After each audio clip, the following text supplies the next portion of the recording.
No, I won't back down. You can stand me up at the gates of hell, but I won't back down. Gonna stand my ground, won't be turned around. In a world that keeps on dragging me down, gonna stand my ground. And I won't back down. I won't back. Hey, baby. And welcome to I Protest. This is Donald Jeffries coming to you from just outside the swamp infested Washington, D.C. as I do every Friday this time. We're going old school with my old theme song, I Won't Back Down, from TFR. Very special guests the first hour today. Joel Gilbert's a filmmaker. He's probably known to most of you. He's been on lots of big outlets like Alex Jones. That's where I first saw him. He's made so many great movies. I'm looking over here. He Dreams from My Real Father about Obama. He made a Bob Dylan Revealed. He made a film about Danny Williams, Bill Clinton's probable son, the Trayvon hoax. And his new film is Michelle Obama 2024, her real life story and plan. So we're going to probably be talking mostly about that. So Joel, welcome to the show. Thanks for coming on. Okay, great to be here. Thanks so much. So let's talk about that. At first, how did you obviously have a big interest in the Obamas since you had the film about Barack, and now you turn your eyes to Michelle. I agree with you. I think I think the nomination is hers if she decides to run. I think they would love to have her. So you really think that's going to happen? Yeah, I've been following the Obamas for years. As you mentioned, I'm pretty well known for that 2012 film, Dreams from My Real Father, about Obama's background. I think I made the case that the man who raised him in Hawaii, Frank Marshall Davis, who was a Soviet agent and Communist Party member out of Chicago, and radicalized Obama by his own admission, that actually was his biological father. And in doing so, of course, I followed Michelle Obama as well over the years. And I noticed about 4 or 5 years ago that I saw that Michelle was pretty much following the same formula that Barack had done to become president. Barack had a voter registration organization in Chicago called Project Vote that he had started and used it to register minorities to vote. Sure enough, Michelle started something called When We All Vote, a big organization backed by George Soros, $26 million in funding. And she's been running around the country registering people to vote. Barack based his candidacy on his personal story, his book, Dreams from My Father. And sure enough, Michelle wrote 2 autobiographies, one called Becoming and the new one out called The Light We Carry. And, it's really a political document. It tries to rewrite history. And that's very typical of a politician who's wanting to run for office. And lastly, of course, Barack was the keynote speaker at the Democrat convention in 2004 to introduce John Kerry. The keynote speaker slot is the one they give to the person they think will be the nominee at the next convention, and they let him introduce the candidate. Sure enough, Michelle was the keynote speaker for Joe Biden in 2020. She introduced Joe Biden at the 2020 Democrat convention. So I noticed that she was just following the same footsteps as Barack and just being very high profile with these book tours. Her latest book tour is on Netflix with Oprah, big special, just like her Becoming book became a movie on Netflix. She was just on stage with Bruce Springsteen in Barcelona singing backups. She just started a company for healthy drinking for kids. So she's keeping a very high profile and doing all the right moves politically to build her audience, especially with women and minorities, these core key Democrat Party constituent groups. And I'm just convinced that she's doing all of this for one reason, and that is to become a candidate for president when Joe Biden drops out. So, because many people are speculating, obviously, it doesn't seem like the Democrats want Biden anymore. He's barely animated at this point. They really can't keep him up and about. It doesn't seem very to any significant degree. So, you think he'll drop out? Kamala Harris, obviously, it seems like they don't want her. She's more of an embarrassment. What about the candidate I love, Robert F. Kennedy Jr.? I'm sure he probably has very little chance, but he is polling higher than we expected so far. I mean, what do you see happening there? Yeah, I think RFK Jr. is simply picking up some of the anti-Biden sentiment that is prevalent in the Democrat Party. They simply don't want him. RFK Jr. is kind of a fringe candidate. He's more of a libertarian. He's certainly not a progressive Democrat. And he's somebody that progressives and the media really don't like. So, he did have the Kennedy name. I think that Joe Biden and his handlers' plan was for Biden to do nothing, not to announce for president, just kick it off to the fall. And because RFK entered the race, within 1 week, you saw that Susan Rice, who was on Team Obama, she resigned, and Biden released a 3-minute video announcement that he's running for president. That's not a presidential announcement. A presidential announcement is when you go to big crowds and you run all over the country giving your agenda for the next term. Releasing a 3-minute video, I think, was just a reaction to RFK Jr. They wanted to let people know, well, don't support this guy, I'm running. And that way it freezes the field so no one else enters the race. So that's what that 3-minute video was about. I expect that Biden in the fall sometime, he'll announce he's not running for any number of reasons. It could be that Hunter Biden is indicted and he pardons him. It could be because the House committees have found that he's guilty of bribery. Any number of reasons, his health, he could say he's not running. And at that point, the party has no one else to turn to anyway, except for Michelle Obama, because it takes a long time to prepare a campaign. But Michelle has universal name recognition. She's the best loved Democrat. She could easily raise $100 million in 2 weeks. And you can see that the Democrat Party actually has set all this up for Michelle. They moved the first primary state from Iowa, which it's been for so many years, and the candidate would have to go and campaign in 100 counties in Iowa. They moved it to South Carolina, which has 50% African-American primary voters in the Democrat primary. And South Carolina is a state that Michelle Obama claims as her adopted home state because her grandparents came from South Carolina to Chicago, and Michelle used to go there for family reunions in the summers.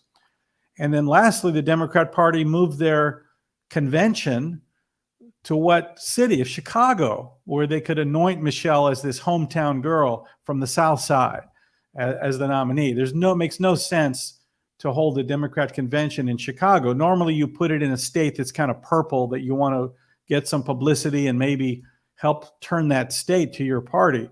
So that makes no sense either, unless it's all being set up for Michelle Obama. And I'm convinced that they're all coming together for that purpose. So do you think that, I mean, it's hard to imagine they'll just turn to her without anyone objecting, because you have other people. I mean, what about Hillary Clinton? I think she still probably harbors aspirations. What do you think she'll have to say about that? No, I think Hillary Clinton is not a viable candidate. She's an old white lady, just like Biden is an old white dude. The Democrat Party has turned away from old white people. They got rid of Andrew Cuomo in New York. They're into female, ethnic minorities, immigrants, transsexuals, Black candidates, all across the board. So Michelle ticks all those boxes. She's a female, she's African American. She can appeal to nostalgia. Remember how much you loved the Obama years, and we never had any scandals. And she's positioned herself as someone who's just this beloved first lady who can come in from the outside and bring us all back together. So I think that's the play, and I don't think that Hillary has any sway in the party anymore. Well, as you guys see, I'm going to put a couple of these comments up here. You see Felix is saying Big Mike 2024, and then we have Karen saying I'm expecting that she would run too. I'm sure you're aware of the feeling, especially in the conspiracy world, that the nickname Big Mike is out there everywhere. I mean, what do we make? I mean, I don't know. I've seen some pictures that make you wonder. What are your thoughts on that? Okay, look, Joan Rivers is a comedian, and she made a joke some years ago that she was asked a question while she was walking into a building. We're ever going to have a gay president? She said, oh, well, we have Obama's a gay president and Michelle's a transgender. So that was obviously a joke, and she said that to be funny. But because she died 2 months later of a minor throat procedure, it started the internet rumor mill where people make, off-color jokes that Michelle is a male. I can assure you, Michelle is not a male. She's not a dude. She's never been a dude. She is female. She's phony in different ways. Now, And I go into this in my film and book, Michelle Obama 2024. It's both a book, which you can get on Amazon, and it's a film, which you can watch. You can live stream at salemnow.com. And Michelle's biggest problem is not that she's phony because she's a dude. She's not. Her biggest problem is she really is a white girl. And I'll explain that. She grew up in fear of the black community. She was afraid of black people. They would beat her up. The kids would beat her up for acting white and talking white. She even talks about in her book getting in a fist fight with a girl who called her an Oreo, meaning you're black on the outside, but you're really white on the inside. Right. Sure. It's a big insult in the black community. So Michelle ran away from the black community for her education. I go into this in the film. She could have gone to an all-black elementary school, but her parents illegally enrolled her in a gifted school. She could have gone to a good school, all-black high school, a block from her house. She could have walked to school. It was a good school, but she ran away an hour and a half away to go to a magnet school. So she always was afraid of black people. And she went to Princeton. She married a biracial man. And in her career in Chicago, it's very interesting. Her first job was working for the mayor of Chicago under Valerie Jarrett. Michelle was the assistant planning commissioner. And one of her big projects was to knock down the Cabrini Green, which was known as the projects where black people lived. So Michelle destroyed the projects and gave away the land to these Democrat donor developers like Tony Rezko, who wanted the land because it was downtown Chicago. So Michelle made like 20,000 black people homeless and told them it's going to be good for you if I knock down your homes. Then, having proven how callous she was toward the black community, Michelle was hired by the University of Chicago Medical Center for $300,000 a year to deny healthcare access to black people. The Southsiders were showing up at the hospital medical center, at the emergency room, and a lot of them were uninsured, so they were losing money. And Michelle's job was, if they showed up, Michelle would put you in a van and ship you to these crappy clinics on the South Side, and Michelle would say, "This is good for you." So they couldn't hire a white person to destroy black people's homes and take away their health care. They had to hire a black person to take it away and say, it's going to be good for you. So Michelle was always the tool of the white Democrat elites and the liberals to deal with their problems with black people. And she made a lot of money. So Michelle's problem is that she exploited the black community, and she was afraid of them growing up. And that's why she's trying so hard to pretend that she's one of these ordinary black folks that suffered from racial discrimination and racial slights. It's total nonsense. I go into her whole life story and history. I went to Chicago. I talked to her high school classmates, elementary school teachers and classmates, her Princeton professor, thesis advisor, her mother. Michelle was a very privileged kid from a political family. Her father was a precinct captain. He worked for the Democrat Party machine. Michelle grew up in Jesse Jackson's house. She was best friends with his daughter, Santita. Michelle went to Paris. Michelle went to Paris when she was in high school with her French club. How many people that were held back in life got to go to Paris? I didn't go to Paris in high school. Yeah. So there's a whole reality of Michelle's life as a very privileged kid who was afraid of the black community, who exploited them for her career. And that's the truth of her phoniness, not that she's a dude. She's not a dude. Well, so obviously you were able to find a lot more about her past, because one of the things that I wrote about in my book, Hidden History, trying to find things about Barack Obama's past is very difficult. He's got lots of school records that are still being withheld. Of course, the whole birth certificate thing. The professor at Harvard that said, "I don't remember him, and I remember every politician that comes through here." People. But you're saying that's not with Michelle. There is a much more of a historical background there, because there certainly doesn't seem to be with Barack. Well, look, with Barack, I think I was able to crack a lot of what really went on. When you understand that the real father was Frank Marshall Davis, a lot of stuff falls into place.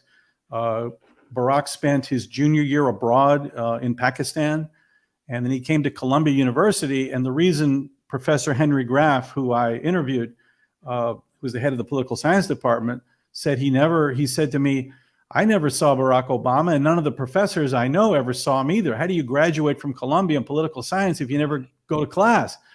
But the reality is, in his senior year at Columbia, Obama took freshman courses to fill out his requirements, because he got credit for the political science courses from his junior year abroad and from Occidental. So I think we've cracked most of the code of what Obama's real story is. Michelle is a little easier, more accessible. She's 3 years younger than Barack, and from Chicago. So there were a lot of people I could still talk to. Her elementary school teacher, third grade teacher, elementary school principal, classmates, the first boy she kissed. I talked to her thesis advisor at Princeton University, very famous. Michelle's thesis at Princeton, it's very interesting. People largely misinterpreted it. Michelle went to Princeton. She got in there with very low test scores, probably because affirmative action was very much, in favor in the 80s, and also because her brother was a basketball star there. So her first semester at Princeton, she got very low grades, which just devastated her. She used to get, A's and B's in high school. So she ran away to the sociology department because it's relatively easy. And to make it even easier, she went and did African-American studies. Imagine going to Princeton. You go, Yeah. your parents pay for you to go to Princeton, and you go and you study something that's completely, just something you can try to get a good grade in. Right. So anyway, she wrote that thesis that people kind of misinterpreted. In her thesis, she actually wrote, she said, after 3 years at Princeton, I now have conservative values. I just want to get a good job in a corporation and make money just like my white classmates, So she came to reject all the nonsense she was taught about all this, critical race theory, which kind of started at that time. And she just went off and continued her pursuit of the American dream. And Michelle Obama really is a successful person who lived the American dream. She's an American success story, but she can't tell you that. She has to say, "Oh, I was held back in life. I grew up as a black woman, and all these racial things happened to me." One of the big lies she's been telling for 15 years, she claimed that her high school counselor at her magnet school racially profiled her about her applying to Princeton University. She said that the counselor said, "You're black. Maybe you're thinking too big. You shouldn't go to Princeton." It turns out her counselor was a church-going black woman. So there's no way she racially profiled her. But Michelle has to chronically try to manipulate the black community with these phony stories to try to get their sympathy and votes. I got you. I hate to Tony, if you can hear me out there, I don't think that we're live on Rockfin. I mean, we're still live other places, but I don't see the stream out here, and I'm not getting the email notification that it went up. So if you can hear this, if you can make sure that it's out there, because people on Rockfin are probably wondering. I'm listening, Don. You went live on Rockfin. I made sure the tab was applied. Okay, so let me go back and see. Yeah, because I can't. I'm trying to bring it up, but I monitor that one too, and I can't. It's not coming up. I know that we did go live. It may have dropped the stream. If that's the case, then we'll have to do a rebroadcast on it. Okay, that's fine. Whatever you can do, if you see it, and if you're listening out there and you wonder what's going on with Rockfin, but we have people over YouTube, so that's fine, and elsewhere. But I just thought I mentioned. Thanks. Sorry, Joel, but I just want to make sure we're not losing half our audience. But so. Well, let's talk a little bit about the film about Barack Obama, because obviously this is kind of a bleed over from that. And that's probably what the film you're, I think, best known for. It's where I first heard you interviewed when you discovered who you think the Obama's real father was. So talk a little bit about him, because we know that Obama was connected. I talked in my book about Bernadette Dorn and her husband and how they were involved, and basically when he was a very young man and everything, and he had these kind of curious connections. So I imagine that resulted from that. Yeah, well, and by the way, I discovered that Michelle Obama was actually best friends with Bernadine Dorn. She worked at Sidley and Austin law firm with her for 2 years. And I demonstrate in the film that I believe that Michelle was radicalized by Bernadine Dorn. Bernadine Dorn was the head of the Weather Underground terrorist group. And Bernadine Dorn used to talk about, in the 60s, she talked about the politics of fear and how we're all afraid of each other, and Americans live in different tribes, and all the laws come from the police work become because of this fear. So it's amazing. I actually put it in the film version. You can see Michelle and Bernadine side by side. Michelle talks just like Bernadine. She talks about fear and we're all afraid of each other. It's the same nonsense. So Michelle and Barack would go to the house of Bernadine Dorn and Bill Ayers for years in the 90s and have dinner once a week. They were very close to a couple of domestic terrorists and radicals. And I think that had great influence on them. And as far as Barack Obama, Michelle is trying to pull off the same phony history. Barack came onto the scene. He said, my father's from Kenya, my mother's from Kansas. I'm going to bring us all back together because of my unique background. He said he was going to obey the Constitution. He said a marriage is between man and a woman and God. He kind of ran as a mainstream candidate with this very shallow story of his family background and his autobiography, Dreams from My Father. In fact, it was all BS. Barack was raised in Hawaii by Frank Marshall Davis. By his own admission, he was radicalized by him. I became friendly with one of Obama's best friends growing up, was Keith Kakagawa. And he told me all the stories about how Obama would hang out with Frank, and Frank would take him to these strip clubs. And, how he even told me the story of how Barack himself, it was hidden from him that in high school, Barack realized that Frank was his real father, and he demanded that everybody tell him the truth. So I chronicle this whole story in Dreams from My Real Father about how Obama was raised and radicalized by a Soviet agent and American communist named Frank Marshall Davis, such that Obama was a revolutionary Marxist when he showed up at Occidental College in Los Angeles when he's 18 years old. So he hid all this background. Obama later went to Chicago and was a community organizer. He trained with Acorn. He was a far left radical, going back to Chicago where his father was from, utilizing all those connections, and was able to run as a mainstream candidate because the media covered up his real background. And as soon as, well, actually 5 days before Obama was elected, he said, we're 5 days away from fundamentally transforming the United States of America. And no one really knew what he was talking about. He just kind of slipped up. He got too excited. So as soon as he got elected, Obama threw all the voters under the bus that voted for him and pursued this radical socialist agenda that no one voted for. Yeah, well, he certainly, and there's so many questions about his background. Obviously, you did a lot of research into it, but I just find it unbelievable that we may be on the verge of another Obama, and this will probably be a Michelle Obama. And I know you're saying that the rumors about her aren't true, but there's tons. If you can see, I'm filtering out a lot of comments. Believe me, because that's what people want to talk about is Big Mike. I mean, I know they like to talk about that. Look, the main thing is to understand that Michelle's background story is all about gender and race and growing up and overcoming all this racism and people holding her back. Right. Very similar to Barack. He made up a total phony story about his background to get power and get people to sympathize with him. Michelle chronically manipulates voters. I'll give you another example. Michelle grew up in Chicago, was a big fashionista from age 18. She would go to the Miracle Mile and get all these fashionable clothes from these designers like Ikram Goldman and Maria Pinto. Everywhere she went, people commented about how great she was dressed to kill. In 2005, 3 years before Obama ran for president, Michelle was on the Vanity Fair Top 25 International Best Dressed list, always dressed to kill. When Barack ran for president, she couldn't show up in the campaign trail dressed to kill and say, hey, I'm a Harvard lawyer just like my husband.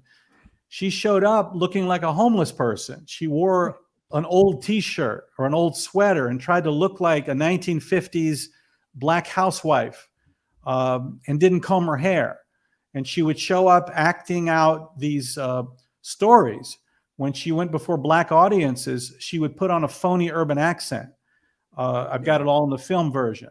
So she's chronically trying to manipulate voters, especially minorities, into saying, hey, I'm one of these ordinary black folks. In reality, Michelle has no experiences with black people. She has no black friends growing up. She has no black friends as an adult, except for a few light-skinned ones she maybe met in the White House and who are celebrities.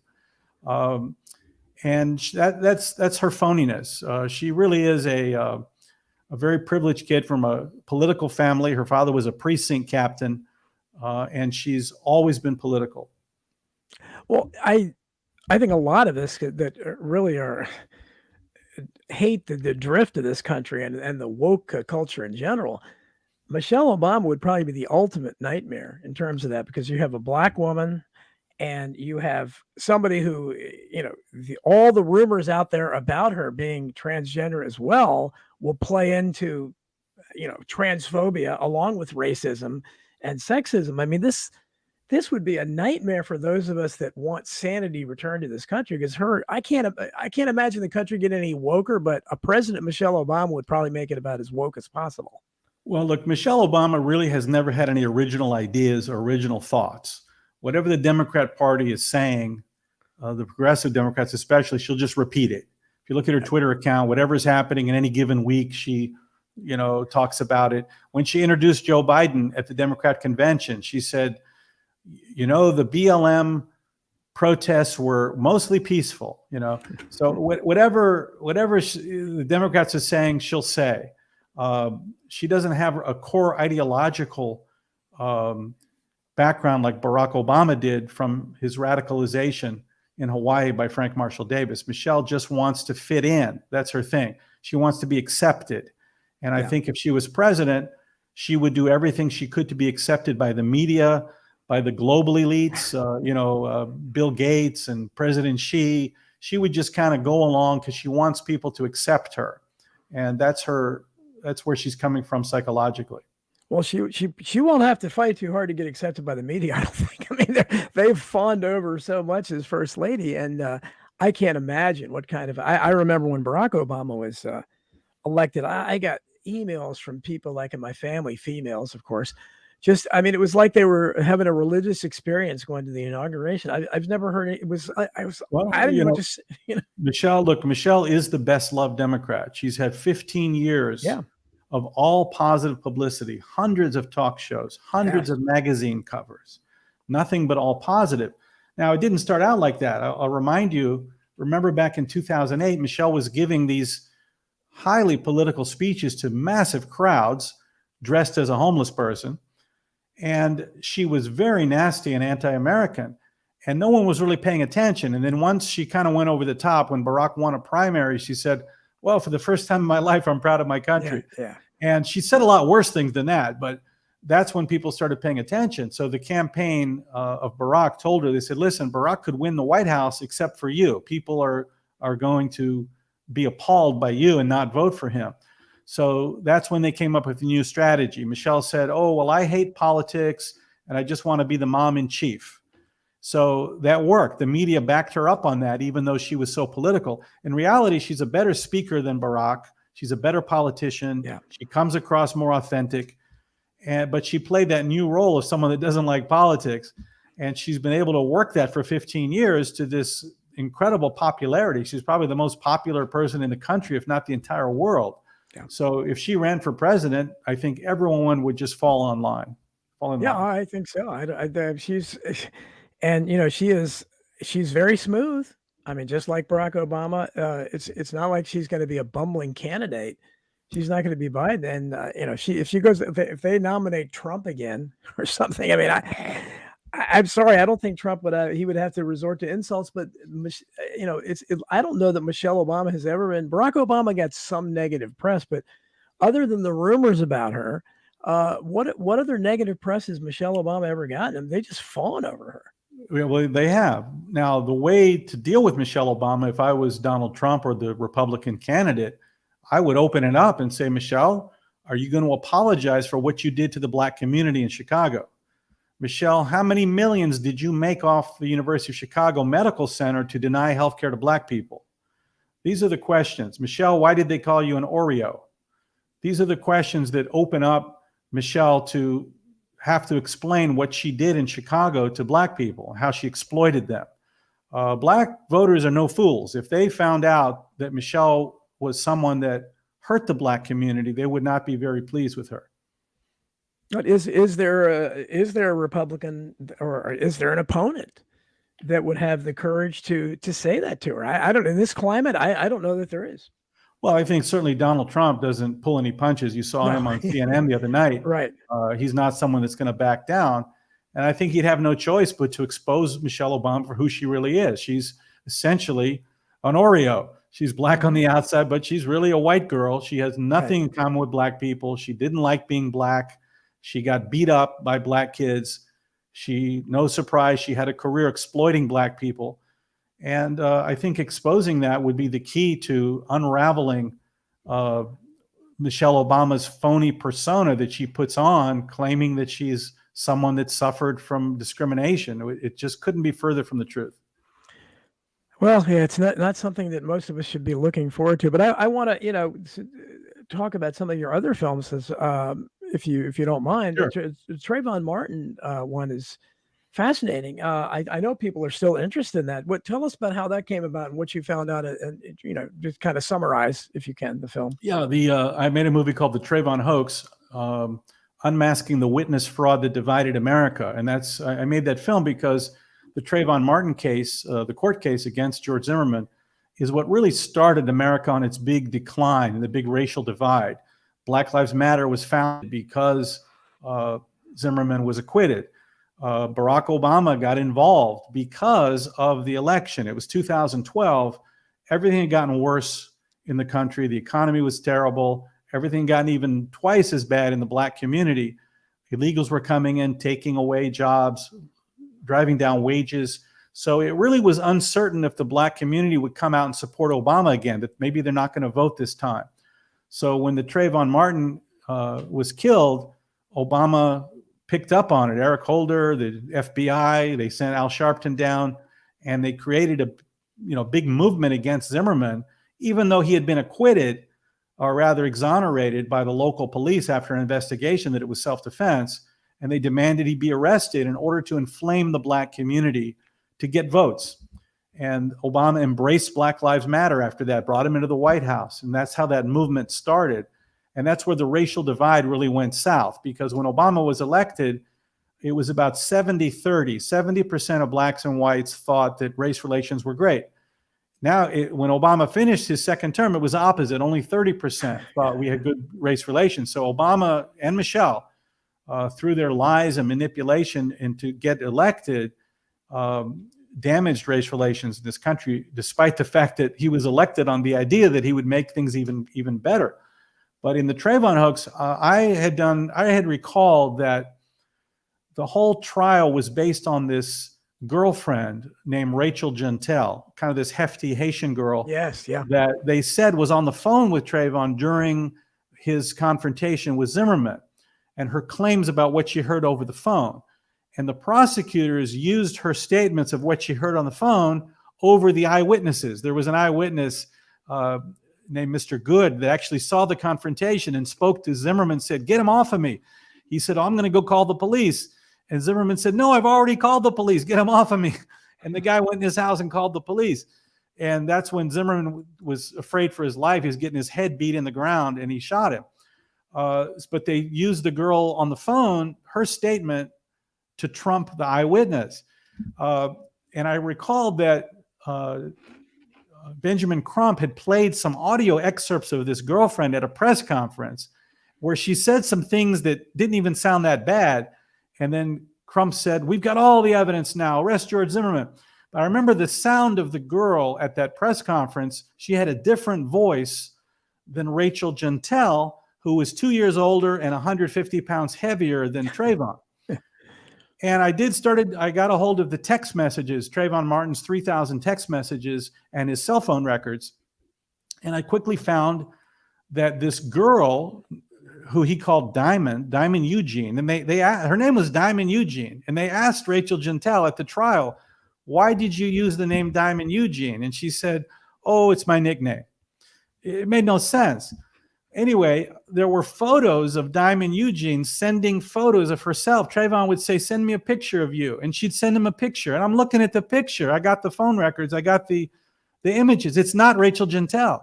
It's a thin, pretty girl. It's not a 200-pound, Rachel Gentel. So I realized that this whole thing was a fraud. And I found out the Martin family, Sabrina Fulton, Crump, they had met with Diamond Eugene, the real girlfriend. And she refused to lie to the police. So they substituted in this other girl to pretend to have been on the phone with Trayvon. And that's the only reason he even got arrested in the first place, was because of Rachel Jeantel. So the prosecutors were in on it. FBI was in on it. Sabrina Fulton, the mother of Trayvon, they all knew this girl. They all met her. And they knew that Rachel Jeantel was not Trayvon's girlfriend, was never on the phone with him. And they pursued this fraudulent trial. Now, Zimmerman was then exonerated by the jury a second time after the police had, but it led to this political movement that Black Lives Matter that we still suffer from to this day, and that led to the George Floyd thing, you know, hands up, don't shoot. It just went from city to city and caused so much destruction. Well, and I'm glad you were there to I mean, that's just, I don't know if that's ever happened before, where they just the defense team or whatever, the prosecution or whatever, just they were all in on it. Conspired to have a witness impersonate someone else on the stand. That's what it goes hand in hand what we saw, I think, MSNBC, that I don't have a very high opinion of the media, obviously, but I don't know if I've ever heard anything worse than what they did when they doctored that tape of Zimmerman's to make it seem like he was saying something racist when he wasn't. And did they ever even apologize for that? No, they were all in on it to get Obama reelected. They were all in on it. And that's when race relations went south. That's when the media went south. They would actually take George Zimmerman, who's Hispanic. Spanish was his first language. His mother's from Peru. He was an Obama supporter. They would take an innocent man and say he's guilty in order to pursue their original goals, their political goals. That's how evil these people are. And I'm sure that the Florida prosecutors and even the Martin family were very happy when Zimmerman was found not guilty, because it was less likely that someone like me would come and look at those cell phone records. If he'd been found guilty, somebody would have looked at this thing a little more closely for an appeal and said, wait a minute, that's not Rachel Jeantel. It's a different girl. So what I did is I got all the yearbooks of the high schools in the Miami area, and there she was. Her first name is Brittany. Her middle name is Diamond, Brittany Diamond Eugene. There she was. And I actually did like a sting. I actually went and met her in person. She's in the movie. You can go to the TrayvonHoax.com and you can link up where to get the DVD. And there's a book version as well on Amazon. Were you able to confront anybody I guess the prosecuting attorney or anybody that was in? I mean, to me, I don't know what the penalty for that would be. But if you're, so it seems to me he should lose his law license if he was involved in it. Well, look, a witness tampering is very serious. It's a crime. You can go to jail for that. You can lose your law license. It turns out there was a 6-year statute of limitations on bringing complaints to the state bar. So that time would have run out just barely when I came out with this film. I did send the book to the Zimmerman's attorneys, and they were pretty shocked and impressed. Mm-hmm. I sent it to the judge. I sent it to state bar. Basically, no one wanted to touch it. They're afraid. Everyone's afraid. The Trayvon Martin case is the mother of all race-based cases. So no one wants to talk about it. Now, Zimmerman did sue Rachel Jeantel, Diamond Eugene, the Martin family, and the prosecutors about a year later. And, they all got these very expensive attorneys and managed to get it thrown out on some technicalities. But there's no question they were all guilty of witness tampering, lying, you name it. And it was to get Zimmerman for political purposes so they could get Obama reelected. Well, when Obama made his comment about if I had a son, he'd look like Trayvon Martin, I was amazing to me that he injected himself into a case where, I mean, you talk about inappropriate. I mean, remember when Richard Nixon said Charles Manson was guilty back in the day, and he called, I mean, I can't believe that no civil libertarians cared about that. It was all about Obama wanted to get reelected. The media wanted him to get reelected. All his supporters wanted him to get reelected. But the core voting group for Democrats, black voters, were not on board to come out for Obama again. He did nothing for black people, nothing. His whole cabinet was all whites. He did nothing for black people. Neither did Michelle Obama. So they invented this race-based story to inflame the black community to try to get them to come out and vote for Obama. And that's how Black Lives Matter started. Because of that case, Obama embraced them and brought them into the White House and, worked with them and organized with them. And Obama hired 1,000 lawyers into the Justice Department from radical social justice groups, making the Justice Department basically a radical community organizing group that controlled law in this country. So it's a sad story, but it is the story of manipulation of the Black community to sucker them into voting for Obama when he really did nothing for them. I want to say to people that apparently we are airing live on Rockfin, I'm hearing, but I can't access the stream, so I can't see comments or questions. So if you're out there, I'm not going to be able to answer you, or if you have questions for Joel. So please come on over to YouTube, because and just comment here if you have something to comment or question. But sorry about that. The other film that really interests me that you did, I haven't seen it, is the one on Danny Williams. And for those of you who don't know, Danny Williams is a Black kid who looks exactly like Bill Clinton, or at least he did when he was younger, he alleges Bill Clinton is his father. People like Roger Stone in recent years have tried to bring him out publicly, but they can't seem to catch anybody that's interested. Tell a little bit about how the film came about. Yeah, back in 2016, there was a lot of interest for Danny Williams, who I had met. And, he's a spitting image of Bill Clinton. And he told me the story about how Bill Clinton sent his mother $700 a month for a time when he was young, and that his mother was a prostitute at that time and was with Bill Clinton on several occasions. And he told me about how his aunt had taken him. His mother went to prison, so his aunt took him to the governor's mansion to try to get some more financial support. And Hillary had slammed the door in their face. And it's a very sad story of someone who was trying to connect with his father for many years, who was in foster homes. Yeah. And I wanted to help him tell his story because there was so much focus because of the 2016 election on Hillary Clinton. So I said, well, this would be a reason to help him tell his story. So I made a film with him called Banished, the Danny Williams story. And it got, 50 million views on Facebook and 20 million on some other websites. It was just incredible in the lead up to the 2016 election. So that was a very important story to tell.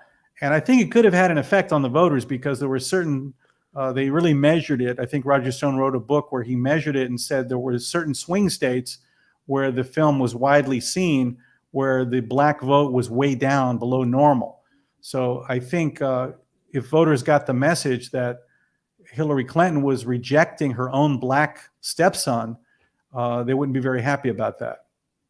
Well, especially you compare, any of Clinton's shenanigans with, he paid Paula Jones like 8 times the amount that Trump paid Stormy Daniels.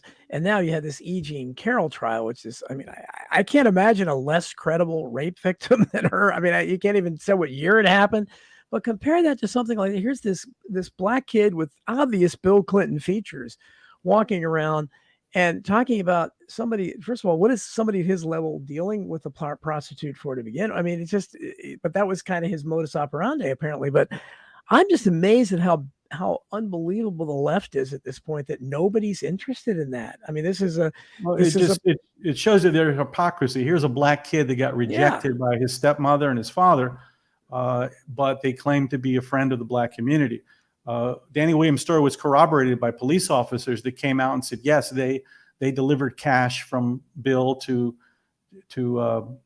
Danny's mother when he was very young, and they brought him presents from the governor's mansion, Christmas presents, when there were leftover Christmas presents. So Bill tried to have a connection with him when he was very young, and when he became president, they just kind of cut it all off.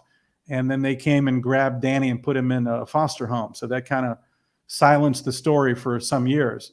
But it's a great movie. You can watch it. It's on YouTube, and you can really see the plight of this young Black kid who was trying to connect with his father and how painful it was to be rejected.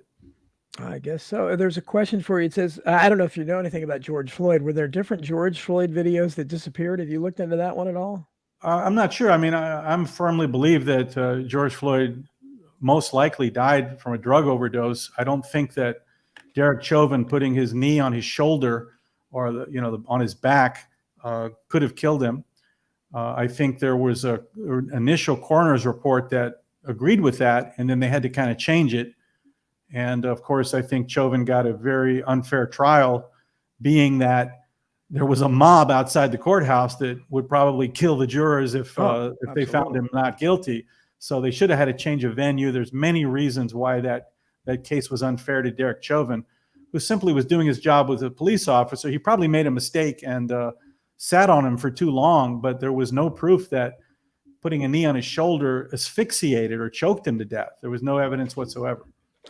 We kind of touched on this earlier, but Freely Speaking, who is in Australia, I know, so it's good to see you here, Ben.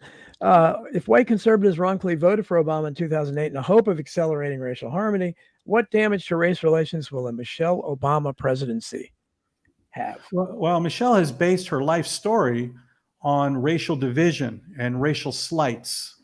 She makes up these phony stories of having suffered racial discrimination. Her latest phony story, you can see her on her book tour now.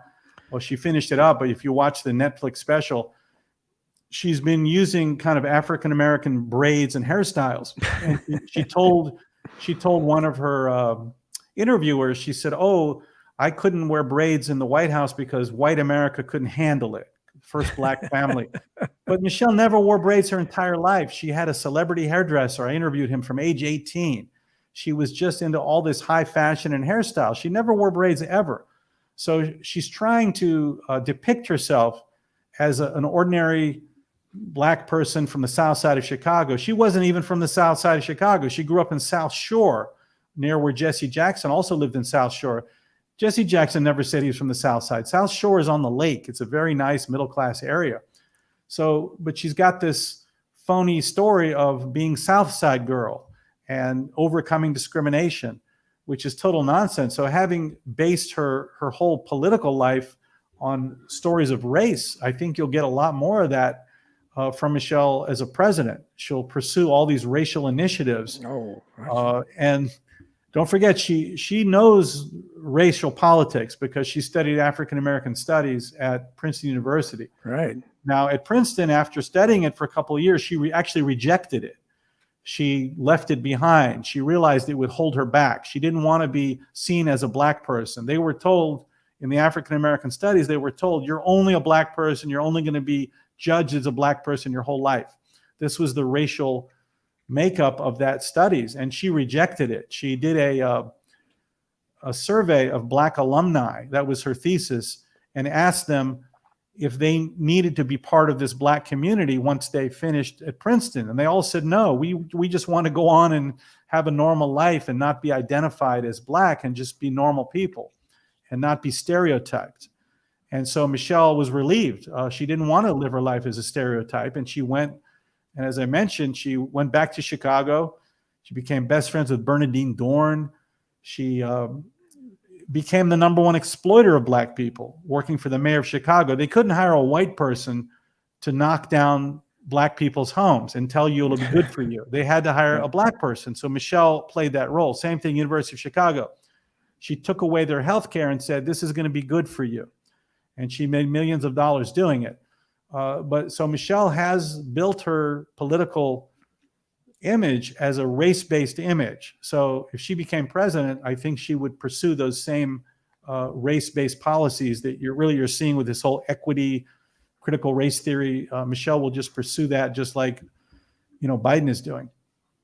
You see a question on the screen there from Doug Waters. Does Joel think there's anything to the story of Loretta Fuddy being I think that's the woman that died in the plane crash after the birth certificate, isn't it? Yeah, I actually met her in Hawaii when I was there once. I think she died accidentally in a plane crash. I don't think there was any reason for her to have met her demise. She did a good job, covering up and preventing, any inquiries about Obama's birth certificate from coming to light. So there was no reason for someone to try to hurt her. Australia again asks, Ben, is it fair to say that Michelle Obama is a weaponized grifter of the highest order? Does she sit atop the victim head totem pole? I would say so. That's kind of a funky question. I mean, look, she did, she got into, her magnet school because she was black. They needed a few black people. She got into Princeton on affirmative action. She got a job at the mayor's office because they were being sued because they didn't have any black people on staff. She got a job at the University of Chicago Medical Center really because Obama became U.S. Senator. and they paid her $300,000 a year, a new job to help get rid of black people out of their emergency room. So Michelle always had jobs created for her. She really had a very easy time in life. And I think that's what's driving her politically to want to run for president. She feels she has to prove herself all the time because everything was kind of given to her. So she has to make up these stories that she was held back because of her race. It was actually the opposite. She was given all these opportunities because of her race. The doors open for her because of her race. But I think she wants to prove that she belongs. And I think seeking the presidency is the ultimate goal. After all these hundreds of talk shows and Netflix shows and TV shows, she's insatiable in terms of needing publicity and affirmation. And the presidency is the ultimate affirmation for Michelle Obama. Before we still have a little time, but we're running out. I just had a book published I wrote with Bob Wilson, from Strawberry Fields to Abbey Road, a Billy Shears story. And we touched on the Paul is Dead. We had interviewed a lot of celebrities about it and everything. I know you did something about, was it a spoof? What did you do about the Paul is Dead? Yeah, I made a film called Paul McCartney Really Is Dead. And it is a mockumentary, or I guess you call it a comedy. Right. About, if you see it, you think it's real. It's great. And it did very well. You can still get the DVD on Amazon. And of course, the Beatles stopped touring in 1966. And so that led to a lot of rumors. Why aren't they touring?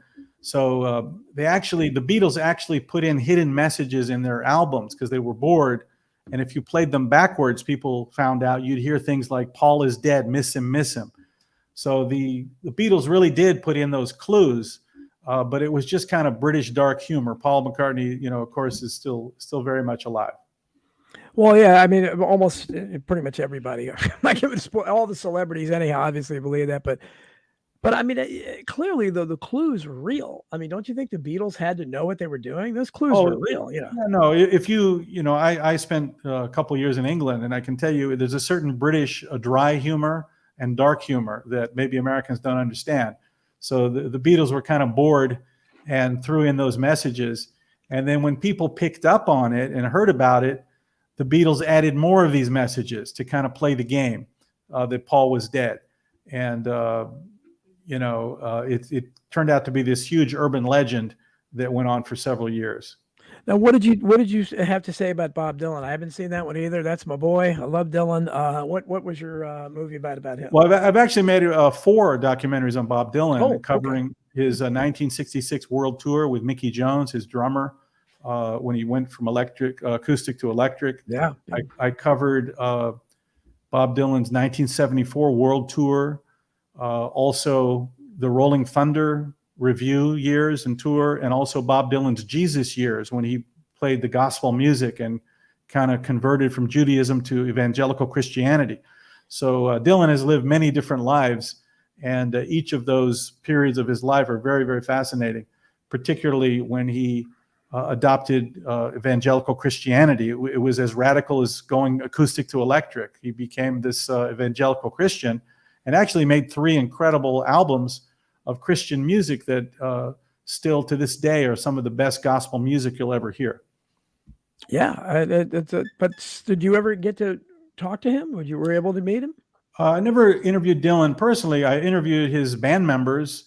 I actually still to this day have a band. I do a Bob Dylan tribute band. I'm the Bob Dylan character. And we played for years all around Los Angeles and toured in Ireland and England and Canada. And so some of his band members were in my band. So I used to be a joke to the audience. I would say, Bob Dylan's band has the original Bob Dylan, but I have the original band.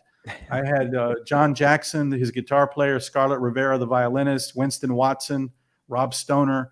So I had the fantastic band of Bob Dylan's players, and they were all interviewed, and some of the background singers from the gospel tour.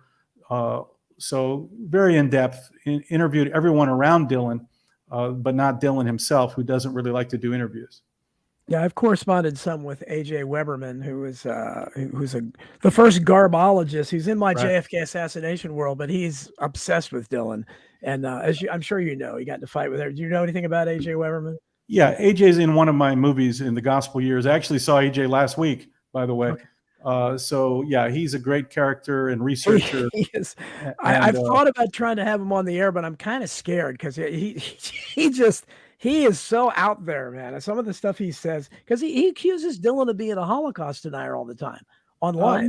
No, not too bad. You just got to steer him in the right direction. He's a good interview and a real great character. He knew Bob and had a lot of confrontations with him over the years, and he's a pretty good guy to pick his brain. Well, he co-wrote Coup d'etat in America, which was a very underrated book on the JFK assassination. There's another book before we run out of time. There's another question. Did Michelle's dad have anything to do with the handling of the 1968 Democratic Convention? Well, her dad was a precinct captain, worked for the Democrat Party machine in Chicago. His job was to make sure the black people came out and voted for the white Democrats, kind of what Michelle does today. Yeah. So he wasn't really involved in the 68. He had a patronage job, meaning he had a job working for the water department that was very easy because he was a precinct captain. And as long as he got out the vote, he could keep his job. If you don't get out the vote, you don't come to work. So his father was really a Democrat Party machine worker. Michelle talks about going at age 4 with him, going around trying to get people to get out and vote. So that's where Michelle became so political from an early age. I think I mentioned she grew up in Jesse Jackson's house. She was best friends with his daughter Santita. Yeah, I didn't know that. When Jackson was running for president in the early 80s, Michelle was at his house half the time, and she saw all the people coming and going. And that's how she became so political that Michelle married a politician, So it's in her blood, and she's really a political animal. And you're going to see her come back onto the scene, I think, in the fall, claiming to not be interested in politics, but I love this nation, and I want to bring us back together again and remember the Obama years, and we didn't have any scandals, and it was just so great. And so this is, I think, where she's going to come from. But there's a very different true story under her radicalism. Again, you can see the film at salemnow.com, live stream, or get the DVD, salemnow.com, or the book version of Michelle Obama 2024 on Amazon.com.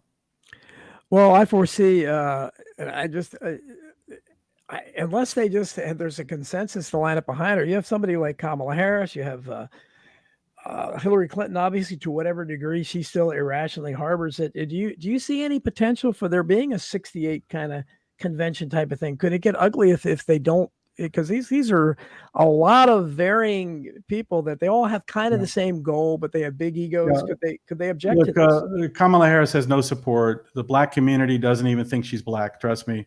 She grew up in Canada. Her mother's from India. She's not someone they think is part of their community.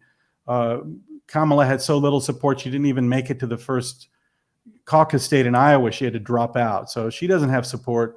Hillary Clinton is an old white lady. She doesn't have any more support.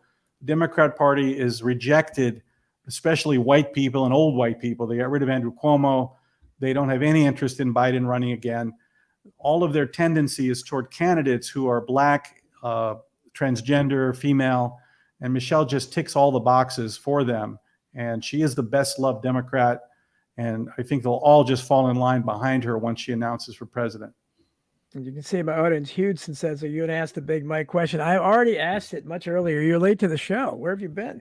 We talked about it. So we discuss it. Yeah, he doesn't think that these rumors are real. No, it's a lot of you do out there. It's funny, but it's not true. She's very much. You can watch my film. You'll see pictures of her in 13 years old, at a dance class, and 16 years old. She's very clearly female, and it's just a joke that kind of got out of hand. Well, what do you make of it? Because I mean, there's I don't know how many pictures I've seen. Is that Photoshop or whatever, where they're superimposing Barack Obama pointing to the crotch and it looks like a bowl? Is that all Photoshop? It's all silliness. Let's get serious, and you have to understand what a phony Michelle is in terms of her background, in terms of her politics, and the devastating direction she would take the country if she's elected. And that's very serious, and how the Republicans or anybody can stop her. And I think you can stop her by exposing the truth about how she exploited and abused the black community in Chicago. Well, I hope somebody's listening that might use that. There's one more question. Does Joel think Barack is running the country now? Is Barack Obama the power behind the throne of Biden?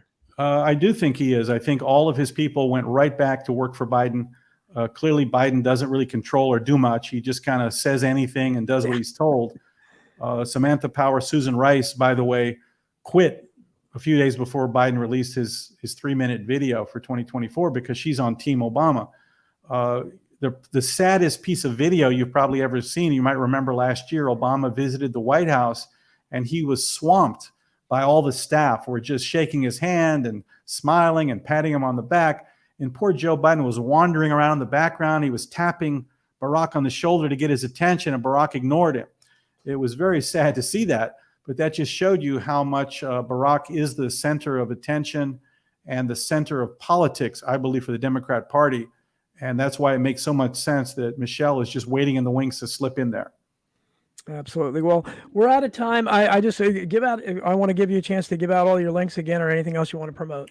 Yeah, please. So again, you can live stream the movie Michelle Obama 2024. Live stream it, watch it right now on your tablet or phone or TV. It's salemnow.com, salemnow.com. They also sell the DVD there. And if you go over to Amazon, the book version, which is even more in depth, is on amazon.com, and the DVD is on Amazon as well. So you got to watch the film. You'll really understand Michelle Obama's real life story and her plan for power. Well, I appreciate you coming on, Joel. Keep up the great work. I don't know what your next film project is going to be, but we'll keep watching for Michelle Obama to enter the race here. Thanks so much. All right. Thanks for having me. Take care. Okay, guys, I'm seeing all the people in the chat, and I'm waiting. We have another guest, and the Catholics in the audience will love him. And it was suggested by my friend Mary Ann Manley, who has suggested a couple other people for me too. And she had one of the guests, I think from the Netherlands, we had a couple months ago, was very popular here. She was a Catholic scholar. This guy, Michael Brown, is a Catholic scholar. I'm going to talk about the miracle of Fatima and things like that don't get talked about too much, but he's not on the thing. Tony, I'm sure you sent the link to Michael Brown, right? I don't see him here yet, so hopefully he can figure out how to do it. Swampy McGee is very active here. What's the comment, Swampy, about where is he? You talked about, yeah, something about you asked because I like Bob Dylan or something. Yeah, where was that? Donald Jeffries loves Bob Dylan. I rest my case. Well, I don't know what your case is, but yeah, I started listening to Dylan when I was very young, and I've been a huge fan for a long time. And Swampy says, Donald Jeffries as Bob Dylan means this is a dead end. Well, I'm not. Am I portraying Bob Dylan? I don't know about that. He must be able to sing like Dylan. That was, yeah, that's true. You know, people, Dylan is probably one of the easier ones. When I was writing songs, which I did, first thing I wrote really was a lot of songs. I wanted to try to be a songwriter the first thing as a teenager. And my voice was kind of was very much like Tom Petty, who I didn't know yet, ironically, because he hadn't really hit the scene. But I think Tom Petty was influenced by Dylan and Roger McGuinn of the Byrds, as I was. So my voice was kind of a combination of that to the extent I could sing, which I'd be okay. And White Wolf, I know, is looking forward to, he's always saying, help us, Lady of Fatima. He's looking forward to Michael Brown. Well, I hope Michael Brown gets here. I don't see an email from him. So you'd think if he was having trouble, he would email me. I don't have any other way to, I could try doing one of my typical I protest on air things. I do think I have his phone number somewhere. Doug Waters says, when does the COVID book out? Oh, very soon. I'm waiting for it to work with the publisher. The foreword by Dr. Sherry Tenpenny is in. We're waiting on that a while. I have blurbs from Naomi Wolf and Cindy Sheehan, Susan Olsen, my buddy Cindy Brady from the Brady Bunch. So maybe get a few more of those, but it should be very soon. I think we're just waiting for that. We have to work out the cover and everything because this is a smaller publisher, and Skyhorse was interested and then backed off, as they've done for a couple other books. But White Wolf says, believe it or not, he doesn't know who Bob Dylan is. Yeah, that is hard to believe. And I don't know why I can't access Rockfin. So if you're over there, and I know there's a lot of familiar faces there that are not here, try to come over here. I don't know why I can't, because typically I always get an email saying your show has gone live on Rockfin. I had one from YouTube, but not Rockfin. So I don't know what's happening there. Android says the phrase "black and white murder" gets auto-censored in regular YouTube comments last. Really, is that right? Well, one thing I want to talk about before hopefully Michael still comes on. Would there be a way to order a signed copy? Well, it's going to be more difficult than it is for my other books because it's a really small publisher. I'll probably just get a copy or two, I think. Now I may buy other copies, but so I won't have them on hand to mail out. But just contact me. We can try to work something out. I try to accommodate people however I can. But speaking of censorship, I had just written something on Substack about it. I'm just really frustrated with my own censorship. I'm frustrated with being shadow banned. For instance, the Beatles book I talked about that I wrote with Bob Wilson, it just was published, and they were almost simultaneously with the COVID book. It was a question of which one is going to come out first. And I'm going to be on Coast to Coast. If you guys want to sit up late, I get on there a couple times a year. This Saturday night, Sunday morning, 1 to 3 a.m. Sunday morning, technically, my time, Eastern time. We'll be talking, but I think we're just going to talk about the Beatles book, which is called From Strawberry Fields to Abbey Road, a Billy Shear story. And we interviewed lots and lots of people. Some of the celebrities I know, a member of Wings, one of the Ramones widows, Fred LeBour, who was a guy who really pretty much publicized this thing, first of all. Sally Kirkland, a lot of my celebrity fans. And we just asked them what they thought of it and what their memories of the Beatles were. Obviously, most everybody loved the Beatles. Swampy McGee says, I don't know. I don't know if she thinks it's real or not. I'm not really. Sherry Tenpenny's going to be on I Protest, I think June 2nd. And she still hasn't aired my interview with her, which was recorded probably well over a month ago because we wanted to wait until the book was out. Wow. White Wolf, I don't know, man. I don't think you're that young, are you? You don't know who the Beatles are either? It's incredible. And there's Chris Buckins on the scene. How many print copies usually sell through your pub? Well, this the only, I don't even know what the print run was for Bullyocracy. God knows. I'm sure they haven't sold out. For Hidden History has sold out, I think, twice. And I think they probably originally printed, I don't know what the run is, maybe 5,000 copies. But it's sold like 30,000 copies now, which is really great for today. And Crimes and Cover-Ups is my second bestseller, and that's, I don't know. I'm sure it's more than 10,000. I don't know. I haven't looked at to see, but it's hopefully it'll get up close to that at some point. And then, of course, Hidden History 3, which won't be called Hidden History 3 because for some reason the publisher doesn't like the numbers, but I think they're going to publish it. Hopefully that'll do well. Is 9/11 truth buried in COVID smile? Okay, I'm not sure what you mean there. Karen says 10 p.m. Pacific Fund. Yeah, I appreciate that, Karen. I appreciate the support. And Coast to Coast always said, I'm glad I got the 1 to 3 because a couple times I've had to do the 3 to 5 my time, 3 to 5 a.m. That's a tough one. 1 to 3 is not bad because it's almost all my schedule. I usually don't go to bed till close to 3 anyhow. Swampy McGee says, why would Flat Earth be the biggest scam? I don't know. Is it the biggest scam? I don't know. I don't think it's a scam. I think there's a lot to it.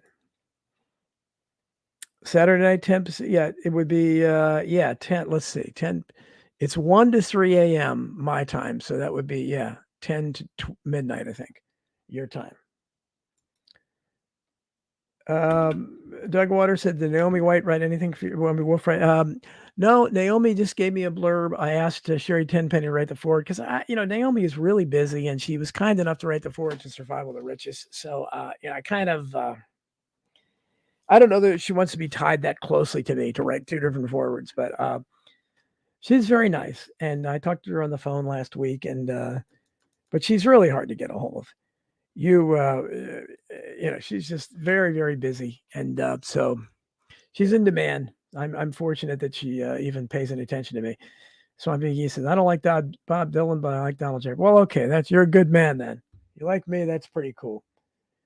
And Doug Waters says he's really looking forward to reading it. Well, I'll be promoting a lot of it, but again, my point was about my last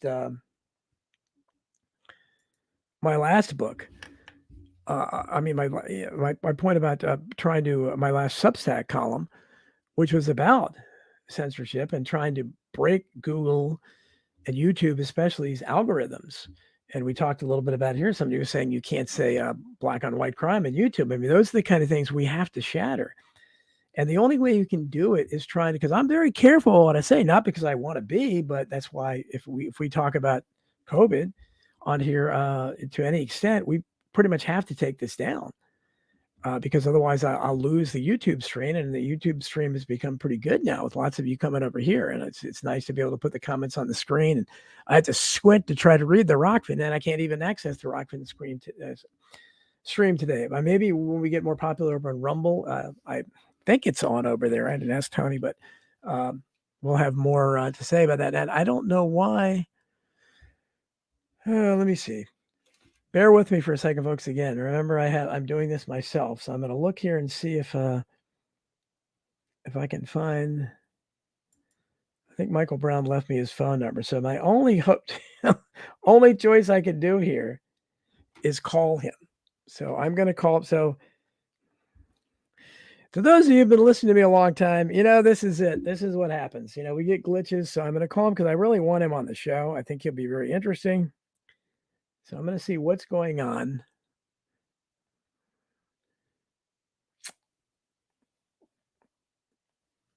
Okay, so we will.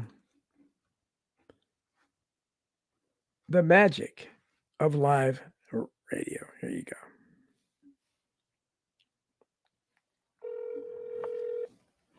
See if he answered.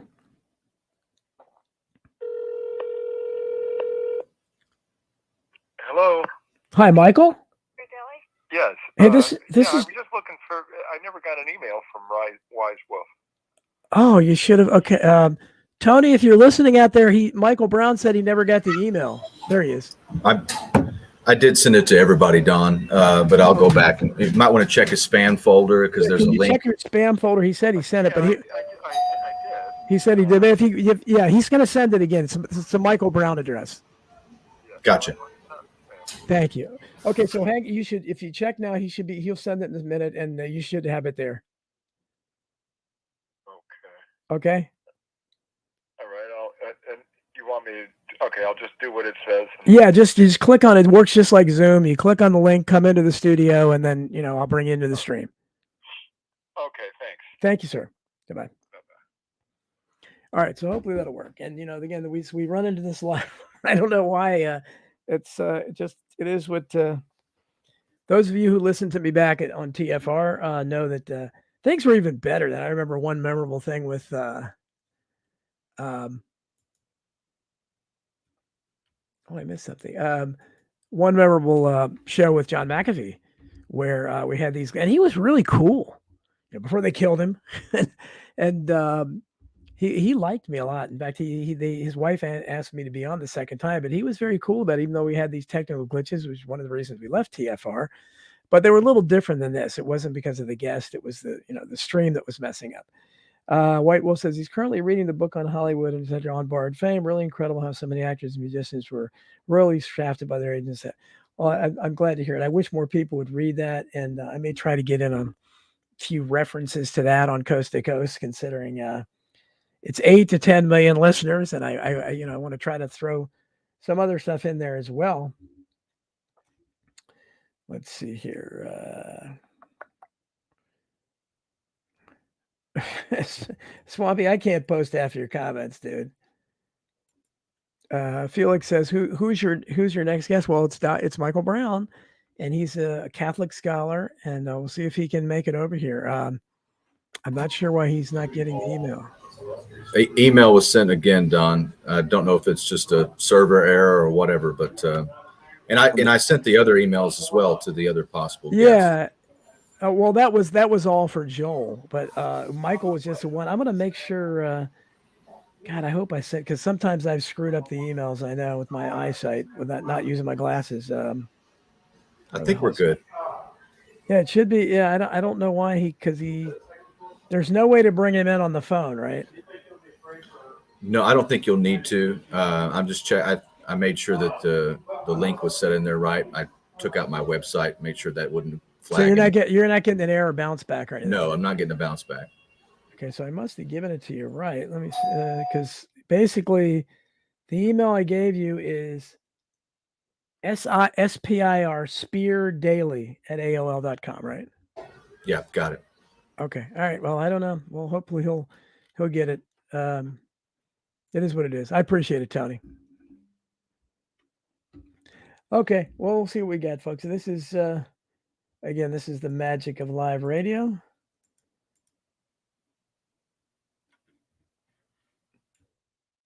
Peg Waters talking about Leona Wen, who was involved in the Boston bombing as attending physician. Yeah, I've seen something on her where she seems to be. Wasn't she one of the parents at one of the recent shootings? Wasn't she one of the angry parents too, or something? It's yeah, she's. I don't know if we've established that's the exact person, but I tell you what, I wanted to talk just briefly about before Michael hopefully comes on, but very upset to learn today that Elon. I just like Tucker Carlson. Elon, I'm no under even way less of a of an impression that Elon. Oh, there he is. I think he's here. Okay, it says device not connected though. Oh man. Well, Michael, I see you there, but it says device is not connected. All right. Well, we're waiting for him to connect. I don't know if you guys saw, but Elon Musk named as the new CEO of Twitter this woman, Linda Yaccarino or something, who is the chair of the World Economic Forum. Now, keep in mind that Elon has tweeted about how concerned he is and badmouthed the World Economic Forum. Then he names the chair of the World Economic Forum as the new CEO of Twitter. Do I have confidence my shadow ban there is going to be lifted now? I mean, I didn't have any confidence for it. Did you see that, Tony? I saw it, and I thought we'd talk about it on America Unplugged tomorrow for sure. Oh, we definitely. I see him there, but it says devices not connected. I've never seen that. He's just going to have to allow his devices to be picked up by StreamYard. You might want to text him. Yeah, I don't know if that is that a tech. Hopefully, is that a cell phone? Let me see. I don't even know if that's a cell phone or not. Let's try. Sorry, guys. I'm trying to multitask here. Okay. Let's see if it will let me message. We see you in the stream. Give me an email him too, Don. Yeah, could you just let him know? I'll let you get back to your show. Okay, and thanks. I'll email him. Okay, thanks. So,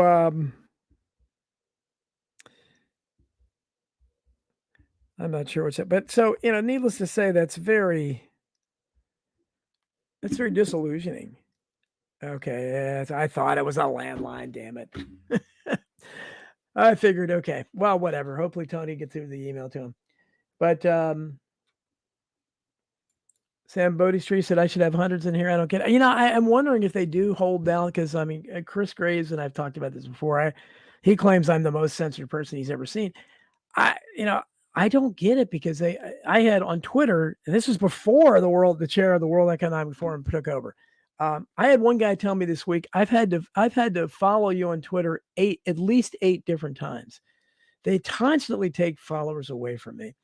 On Facebook, I announced again when I announced any of my other books, I would get a good response. So even people may not end up buying the book, but they would at least react to that it was big news.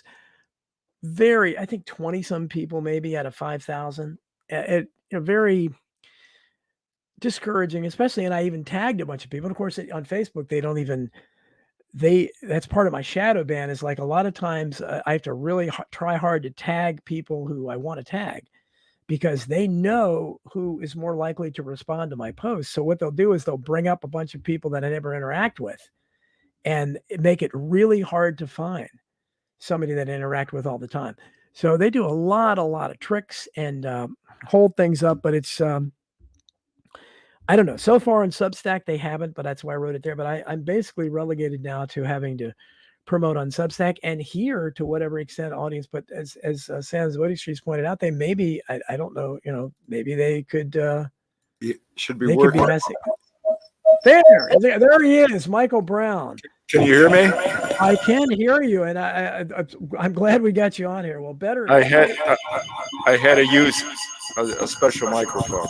Okay, well, it's a little feedback, but we want you on here, so you come highly recommended as a Dr. Michael Brown is a Catholic scholar, and he knows. I mean, I'm always been fascinated by the miracle of Fatima and similar things like that. So I want to talk to you about that. I have a lot of a Catholic audience who's been looking forward to you coming on here. So tell us a little bit about what it is you do. You're a Catholic, so do you spend time studying just miracles, or are you just kind of expert in Catholic theology?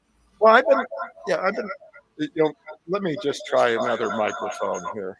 Yeah, it's feedback. It's not terrible, but it is feedback. Yeah. Let me try this one. That's better. Okay. Much better. Yeah, that's better. Yes. All right. I just shifted microphones. Okay. I've been looking into supernatural phenomena really since I was a kid. But especially in the last 30 years, we have this website, spiritdaily.com, in which really it's been full time since we started the website. And before that, I wrote books. And my first book, which was in 1976, was on psychic phenomena.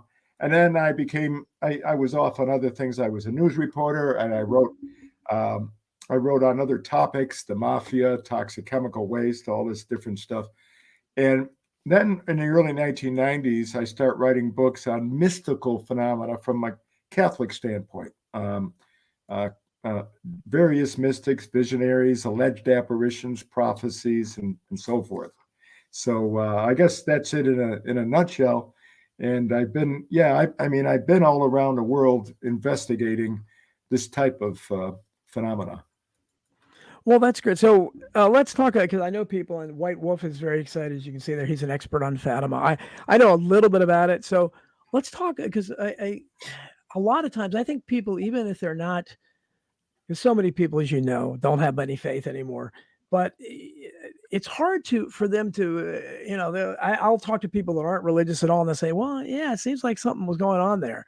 So tell a little bit about Fatima, how it came to be. Some people seen the 1954 movie, I think with Ricardo Montalban or something, with the three children. It was obviously based on a real story. So it really is a miracle of a story.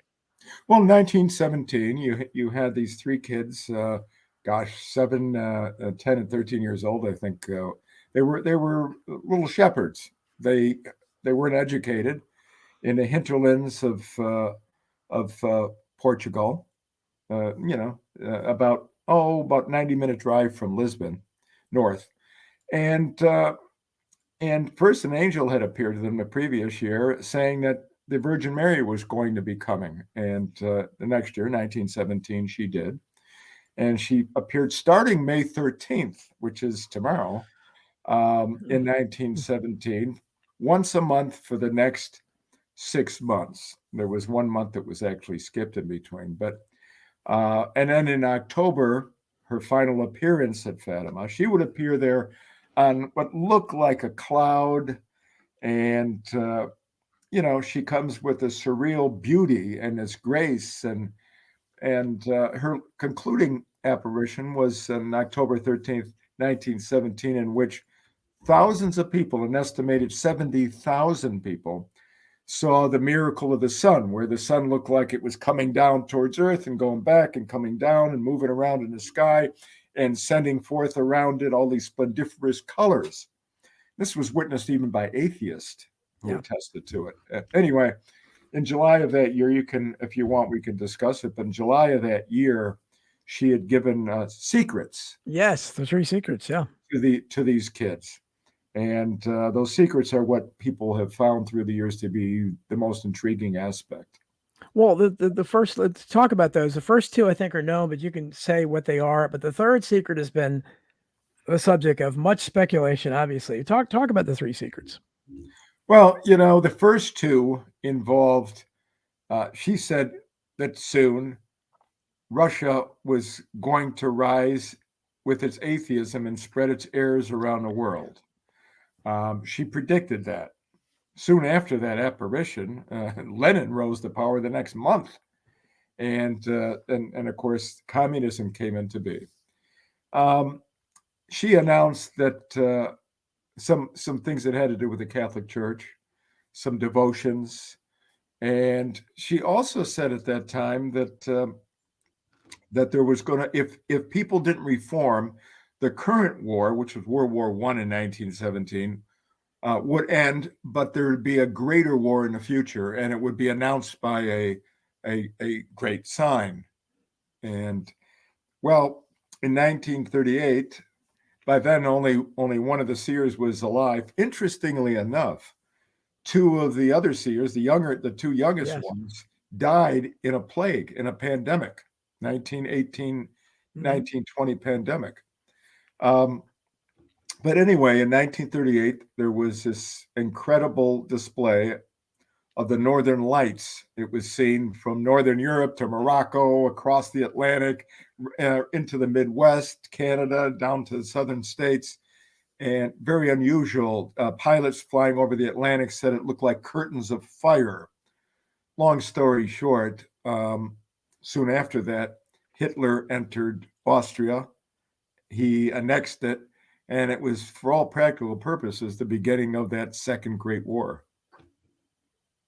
Absolutely. So what do you think? I mean, some people even think the third secret has been fulfilled. I mean, didn't it have something to do with Mother Russia returning to the church? And that appears to be what's happening now. Or what do you think is in that third secret?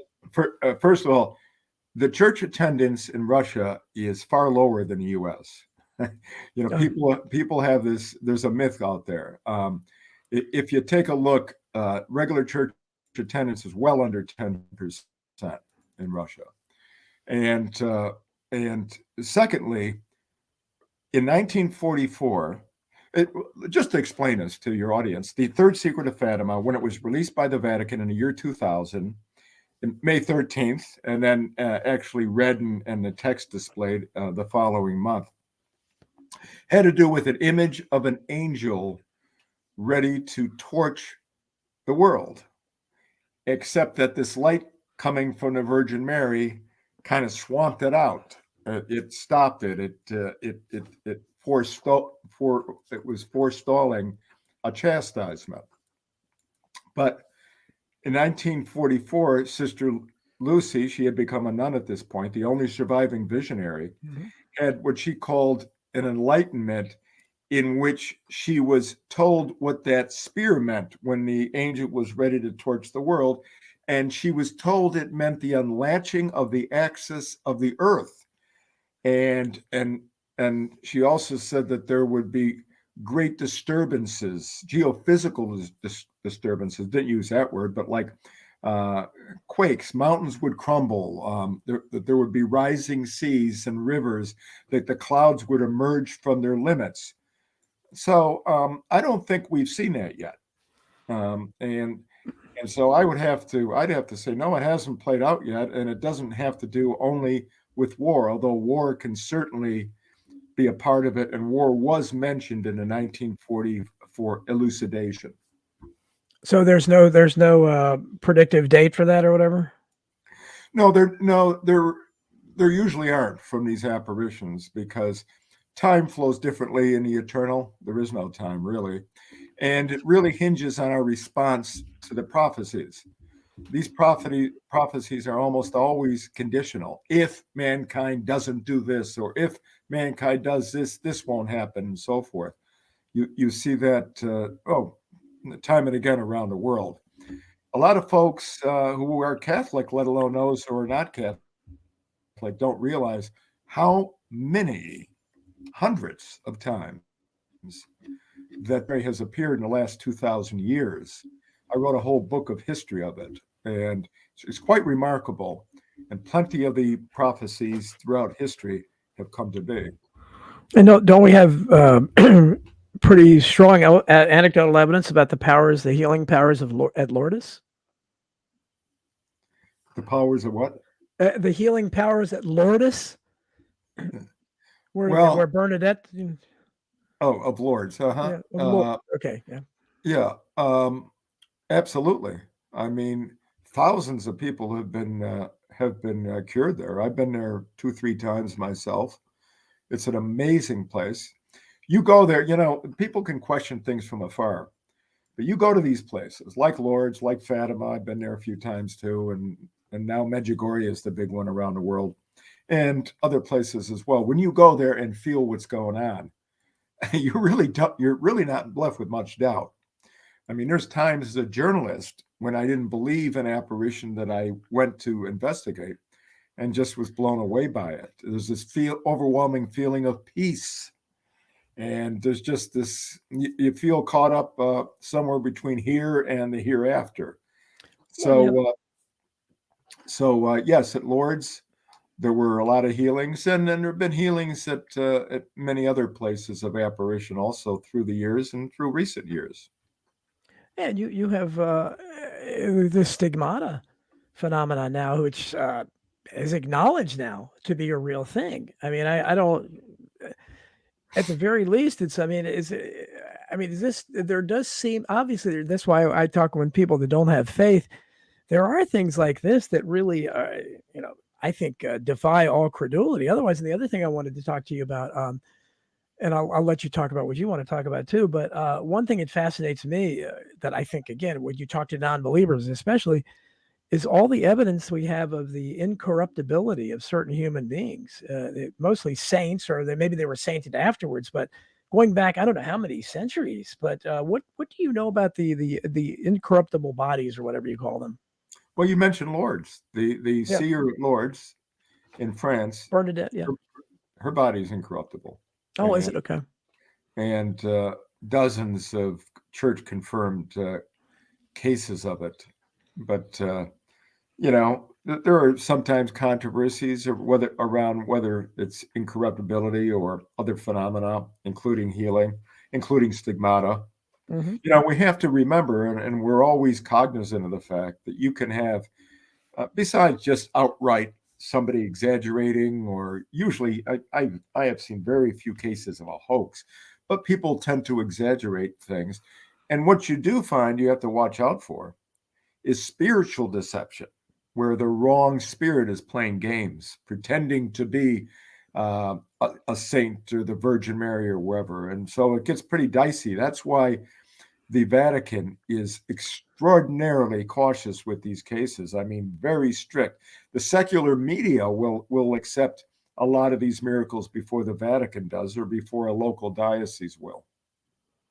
What is your view of today? Because so many people there's so many, and in my world of conspiracies, there's a lot of conspiracy theories surrounding the Vatican, and certainly you go back to, I don't know what you think of the death of Pope John Paul I, but I think it was pretty suspicious, and the resignation of the Pope that was unprecedented. And what do you think of the Pope we have now, who seems to be kind of a social justice warrior? What do you think of today's Catholic Church? Well, I don't think there's any conspiracy operating right now. I'm with you on John Paul I and his death. There are suspicious elements of that, Mm-hmm. and possibly a Masonic undercurrent. The current Pope, he's more liberal than his predecessor, but so far he hasn't actually done anything action-wise to change any dogma or any tenet of Catholicism, which is a pretty strict conservative faith. And he himself, I mean, he's very strongly against abortion. He mentions the devil more than any pope in my lifetime, since I've been reading newspapers at any rate. And so he goes back and forth. He's got real conservative elements and he's got liberal elements. His mission, he feels, has been love. And, sometimes the tolerance thing can go a bit far, but I don't believe that he was put in place by Masons or any nefarious group in Luxembourg or some other hidden place like Bohemian Grove or whatever. Even though I do think that sometimes there are conspiracies. Right. Well, White Wolf, who knows a lot about the subject, says little Jacinta Fatima was incorrupt when she was exhumed 10 years after her burial. I did not know that. Partial incorruptibility in that case. Yeah, that was a partial one. Well, how does science? Because again, science is so cocksure of itself, and they love to be.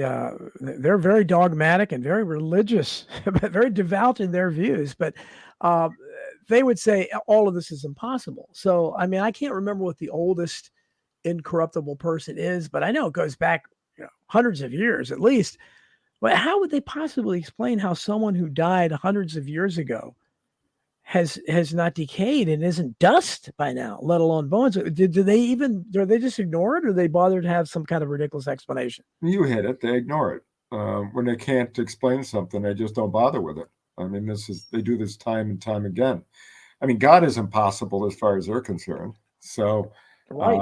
all aspects of every faith are impossible to so many scientists, and that's why if there's a conspiracy, it's a supernatural conspiracy, and it's a supernatural conspiracy of atheism among the ranks of the scientific. And they do a Yes. lot of good things, and there are a lot of good people who are scientists. But this turning away from God and anything supernatural is a glaring hole in their perception of reality. Because Yeah. if you take a look at all of the things, certainly I have seen, there's absolutely no doubt about the supernatural and about the fact that we live forever. Right. There's Exactly. an afterlife. Okay, and there's a question here for you. Mike White Wolf says, does Mike Brown know about the fake Sister Lucia? The Vatican tried it out in 1969. I don't believe that. I think it's totally implausible. Okay, I don't know anything about that, but Yeah, I don't. It's a conspiracy theory dating back decades, and I don't buy it whatsoever. I have seen interviews with Sister Lucy from the 1990s. well, she lived to be 100 or something, didn't she, or something like that? Close to it. I think Yeah, it was yeah, 97. Yeah. But I've seen video and audio recordings of her, and there's absolutely no doubt that that she was the real thing when that person who died at the age of 97 was the seer in 1917.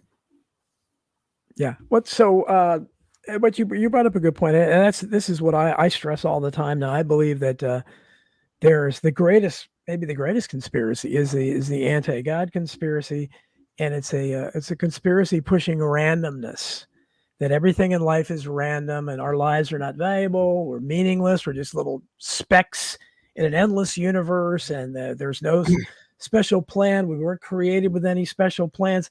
How it just seems like it's so at odds with the traditional view of Christianity, and especially the Catholic view that God created each of us and we have special purpose. And science is telling us, you're nothing. You're just random. You're just a tiny speck you can't even see in this universe. How do you counter that? Well, first of all, it's ridiculous. It's much more plausible that God and the supernatural exist than by random mutations. You can Absolutely. all of these various animals and the intricacy even of the most basic of these animals. Yes, I mean, yes. you got animals at the bottom of the ocean that have a lamp on their head. Right. That's just happenstance. And Yeah. look at the symmetry of beauty in humans and animals. Is it just random luck that every feather on a bird fits perfectly in there? Yeah. Why does evolution need that if you go by that natural selection theory? I wrote a book, a secular book called The Search for Eve, and I had to interview all these paleoanthropologists and evolutionary types and so forth. Mm-hmm. And they argue like crazy among themselves. You would think that they've got it all set. The diorama of museums will show you how we went from Australopithecus to to Neanderthal to Cro-Magnon and so forth. And they argue at every stages. They don't agree with anything. There are no dioramas. So, Right. I remember just one other anecdote here. I remember one time I was at the University of Tokyo doing some research, and I happened to see that somebody was speaking English, and I walked over. It was a guy. I introduced myself. Turned out he was from Berkeley, but he was teaching in Tokyo, and we got to talking. He was in the geological department, and he mentioned something about the age of the Earth being 4 billion years. And I said, well, how can you know that the age of the Yeah. Earth is 4 billion years? And I said, I mean, you could have, he said, we know that.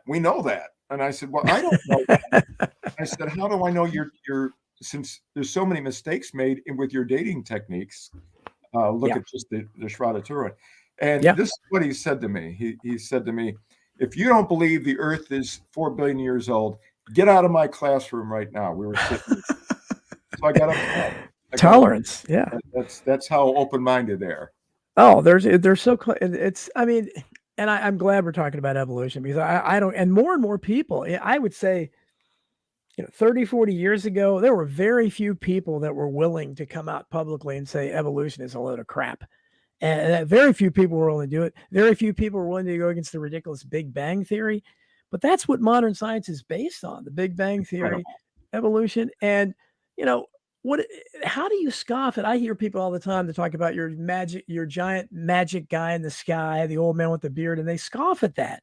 But they don't scoff at a giant ball of matter that came from nothing, they say. Nothing created it. And then it just exploded. And like you talked about, I used to show my children when they were little, just so they can understand the miracle of God, like the box turtles we would find in our backyard and how they have intricate artwork on their shells.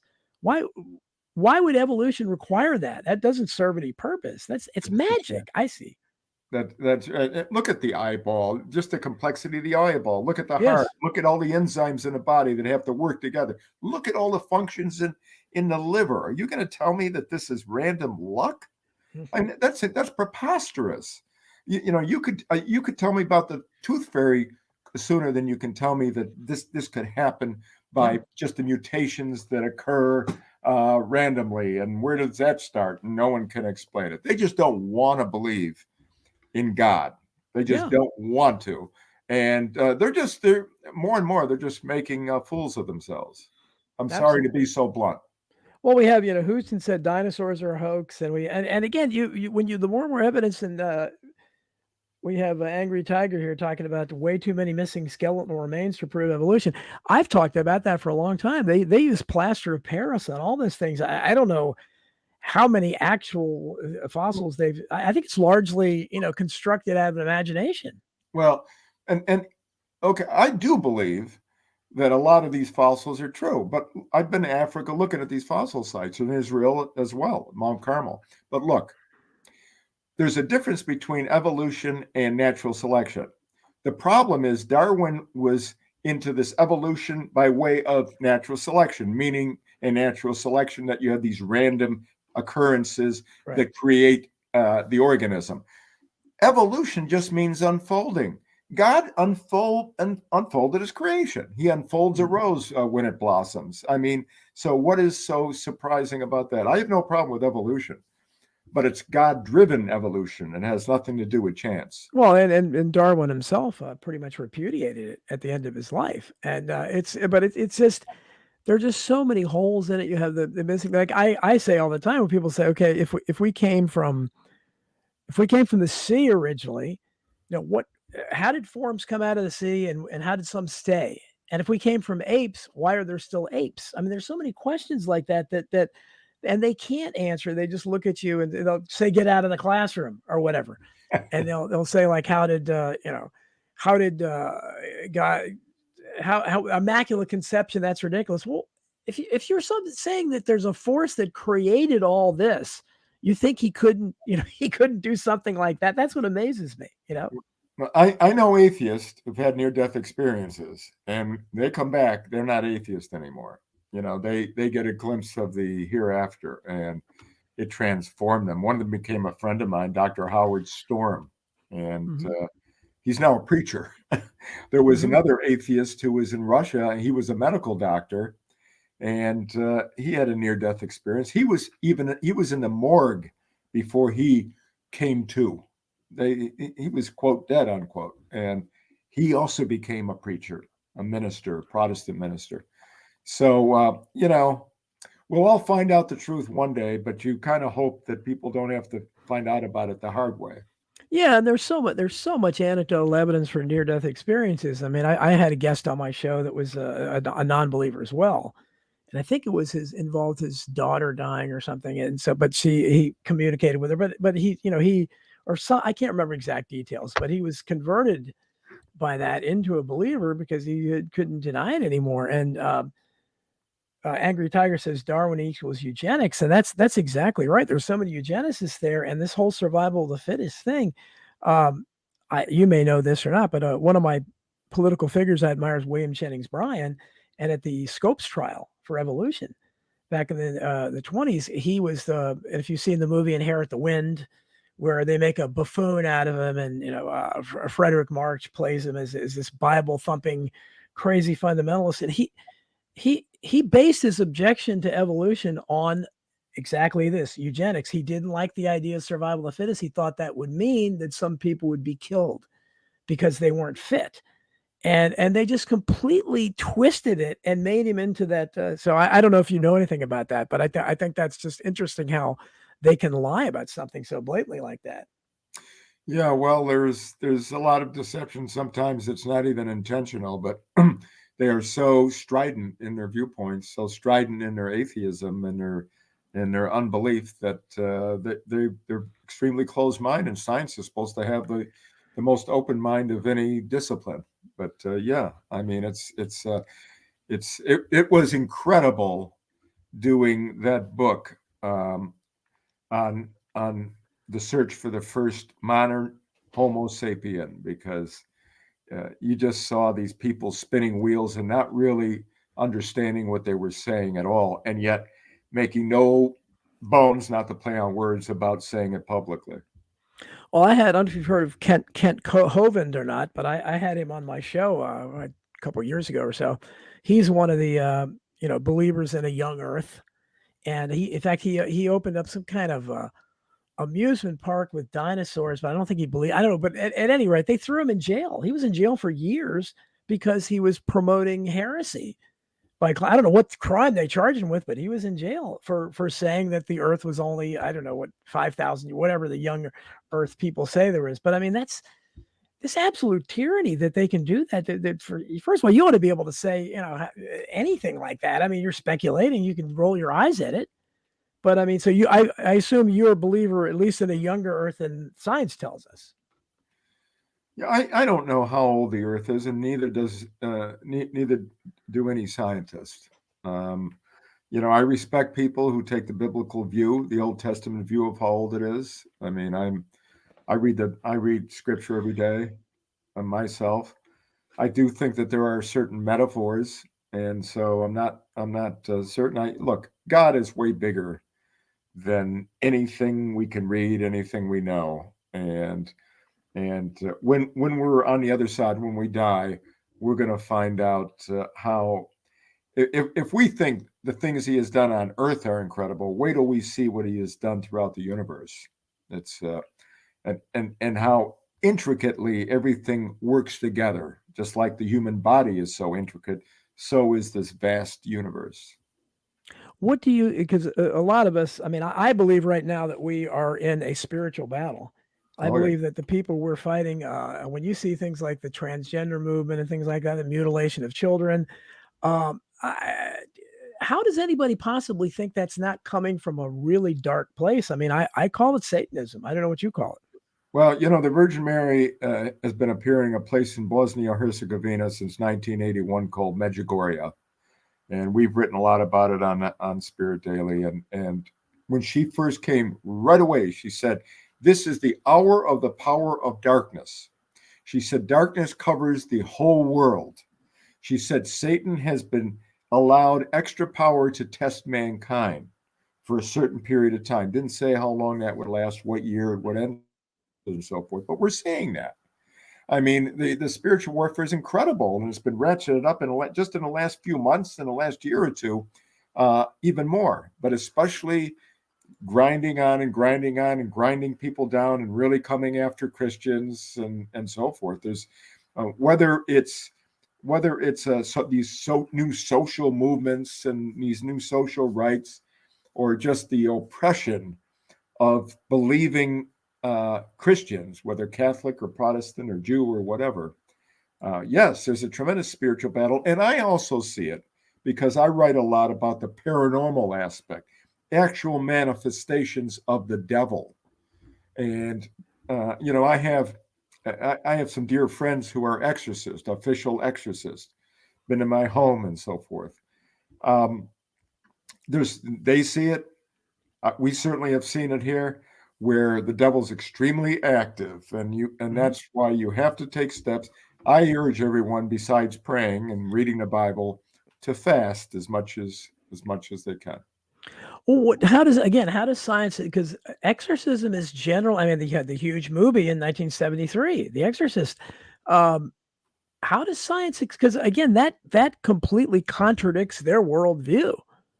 I mean, what is happening to this? It sure seems like something demonic is in there. How do they even attempt to explain something like that? Once again, they ignore it. I mean, Yeah. it's standard to talk to an exorcist, very level-headed guy. The exorcist I know the best had been a psychologist, very learned guy, and he had worked for the military. He had worked for the Air Force in intelligence. He had been privy to classified information and so forth. He's no wacko. He's no dope, but he has seen manifestation. He showed me a picture of this one woman who was possessed, and the picture showed her eyes totally turned black. Yeah. I spoke recently to another exorcist from Tennessee who has seen levitation, and I once interviewed one of the two priests who was involved in the actual exorcism upon which Blatty fashioned his novel called The Exorcist, and then the movie came from it. It was actually a young boy, not a girl. And he told me he saw levitation also, and he told me all the manifestations. There's no question about it. No question. They don't want to look into it. And if they did, they'd not only start believing, but they'd be a little frightened. I don't think there's any reason for a true believer to be frightened if they're strong in the Lord. But I'd be frightened if I were some of these atheists. Well, and I think that's at the heart of why there's so much resistance on the part of millions of people to the idea of God, is that they are scared of being judged. And it might interfere with their lifestyle. I mean, we're all sinners. We all are scared of, being judged. I think no matter how good we are, because we've all done bad things, no matter how good we try to be. But I mean, if you're doing something like, I don't know, mutilating children or, if you're part of a pedophile network or something, I guess you would be scared of being judged. I guess how does a lot of this we see, if spirituality is promoted at all, it's kind of a new agey thing, where I'm sure you've seen the movies, the kind of generic movies about angels, but they don't. What is your thought on that? About what aspect of angels? Well, I mean, you'll see movies like, I know there was one with John Travolta years ago where he played an angel, but he was kind of I didn't watch that. Yeah, it was. Yeah, I can't remember. But it was he was Michael, I think. Yeah, Michael. That's it. Yeah, but he was. He was. Yeah, I didn't go to see it. I didn't go to see that. They seem to promote this idea that, but it's nothing. They're not judgmental. That's the whole new agey movement, is that you won't be judged with. Then the whole concept of good and bad goes out the window, doesn't it? If you're not going to have to answer for anything. Look, I agree that there's no standard greater than love, that we're all called to love, whether we're arch conservatives or whether we're extreme liberals. We are called to love. It says that strongly. Jesus said that strongly. And that has to be the number one parameter. But you can go too far with anything. You can go, you can begin to tolerate any form of evil, and now you're playing into darkness, because the devil is a spirit of extremes. He likes to take us to any extreme, to the extreme of believing too many things and the extreme of rejecting too many things, to the extreme of being too tolerant, or the extreme of being intolerant. So it's that balance we've got to look to. And I was on that word balance was emphasized to me by one of the greatest mystics since Padre Pio, this woman from Venezuela, who I knew well, Maria Esperanza. She died 19 years ago, but she always emphasized how important it was to have a balanced view. And you want to talk about phenomena?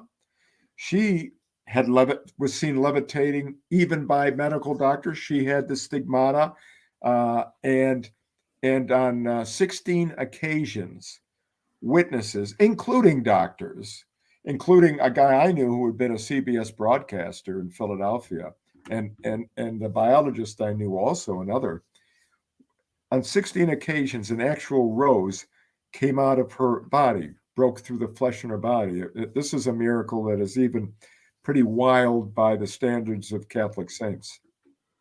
Well, there's a question from White Wolf, and this is a good question. Ask Michael Brown, do you attend the traditional Latin Mass? Not all the time, because first of all, it's not at the parish that's closest to me. I have recently been to a traditional Mass. It takes me, I go to daily Mass, and so it takes me 20 minutes to get to this place where they have it only on Saturdays. So overall, I go to the regular Mass, the so-called modern Mass, and I find a lot out of both of them, whether it's traditional or the current version. So what are your thoughts in general in Vatican II? Because there's people like Mel Gibson and a lot of less celebrated people that. In fact, Mel Gibson's dad, I was on his mailing list. For me, Hutton Gibson was a real Catholic scholar, and he felt the Catholic Church ended with Vatican II. He didn't recognize it after that, and so they built a church out in California where they just do nothing but the Latin Mass. What are your thoughts on that of people who really violently Catholics that object to Vatican II? Well, everyone can keep building their own churches and have splinters like we've had since, frankly, to be frank about it, since we have the split of the East and the West, and then after that with Luther, and look at how many different religions there are now, and how many denominations within denominations, and non-denominations within non-denominations.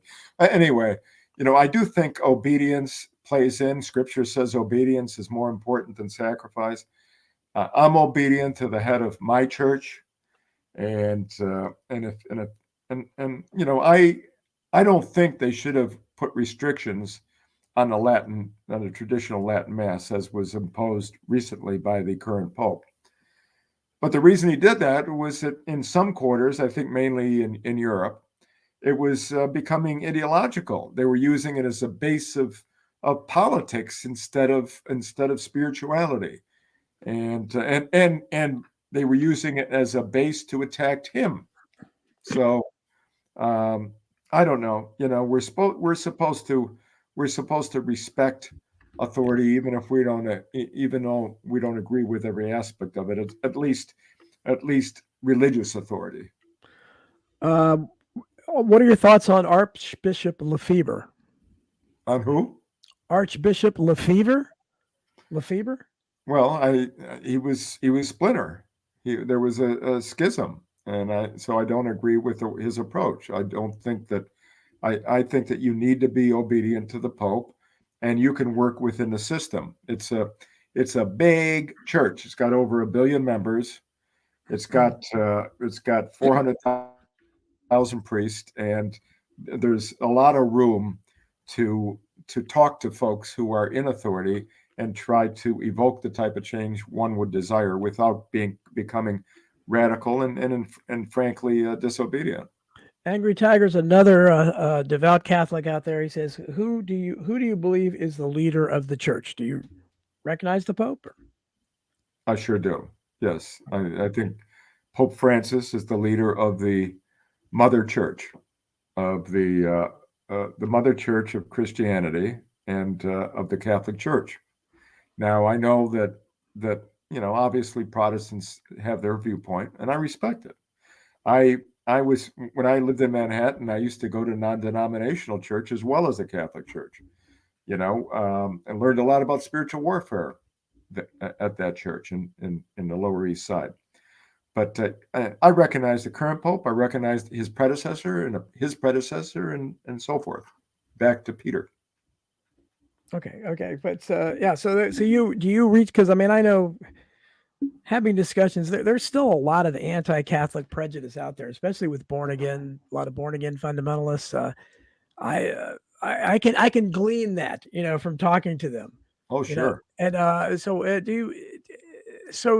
but Catholics used to always say that you had to be a Catholic. So what is your thought on it? Do you have to be a Catholic to go to heaven? No, you don't. John Paul II said that. No, but you have to believe in God. I would think so. Yeah. you have to believe in God, and in my opinion, you have to believe in Jesus Christ. And Yes.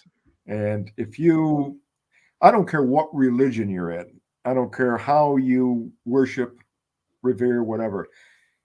If you've got Jesus in your heart as a personal force, then you're getting there. And when you do that, things come naturally. Love comes naturally. And there wouldn't be anywhere near the division in the United States right now if more people looked through the prism of love.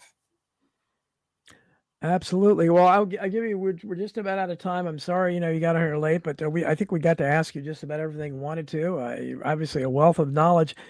Give you the time to give out any links you want to give out or promote anything you want to promote. Well, our website is www.spiritdaily.com, and it's on Facebook also. But I like to stay with the spiritdaily.com site if anyone's interested. Well, thank you to Mary Ann Manley for recommending you. She's always recommends good guests. So good to have you here. I'm a fallen Catholic, but I love hearing about this. I still have faith. Obviously, I have very strong faith.